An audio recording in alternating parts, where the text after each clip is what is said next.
జగన్మోహన్ రెడ్డి గారి పాలన అవినీతి పాలన, అక్రమ పాలన, దౌర్జన్య పాలన, రౌడీ పాలన ఆకాశాన్ని అంటుపోయింది. ఈరోజు అద్దంకిలో 200 ఎకరాల్లో 250 కోట్లు ఖర్చు పెట్టి 2800 ఆర్టీసీ బస్సుల్ని పశువుల్ని తోలినట్టు బీసీ, ఎస్సీ, ఎస్టీ, కాపు, క్రిస్టియన్, ముస్లింని తోలుతున్నారు. మీటింగ్కి మందు ముక్క నోట్లు పంచి బడుగు బలహీన వర్గ ప్రజలారా, మీకైనా సిగ్గులేదా?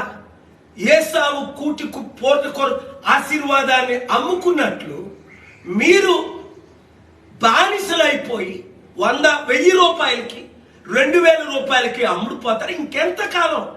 ఇప్పుడు చూడండి, ముద్రగడ పద్మనాభం తన కొడుకుతో మరల వైసీపీలో చేరుతాడని న్యూస్లు. చీప్, దరిద్రం. ఇంత దరిద్ర బ్రతుకు బ్రతికే కంటే ముద్రగడ పద్మనాభం గారు చెప్ప పట్టుకొని అడుక్కోవడం మేలు. మిమ్మల్ని ముఖ్యమంత్రి చేస్తాం, మీరు ఏ పార్టీ తరపునైనా ఇండిపెండెంట్ గా పోటీ చేయండి, ప్రజాశాంతి పార్టీ తరపున పోటీ చేయండి అంటే మీకు ఇష్టం లేదు.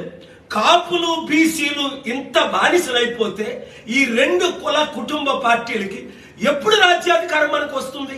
77 సంవత్సరాలు అడుక్కొని బతకడమేనా? ఛీ, ప్రజలారా, మీరు బుద్ధి చెప్పరా వీళ్ళకి?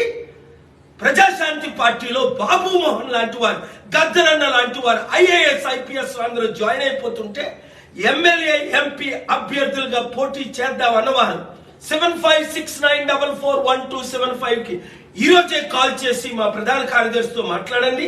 కోర్ కమిటీని కలవండి, నన్ను కలవండి. ఆంధ్రప్రదేశ్ ని, తెలంగాణని రక్షించండి.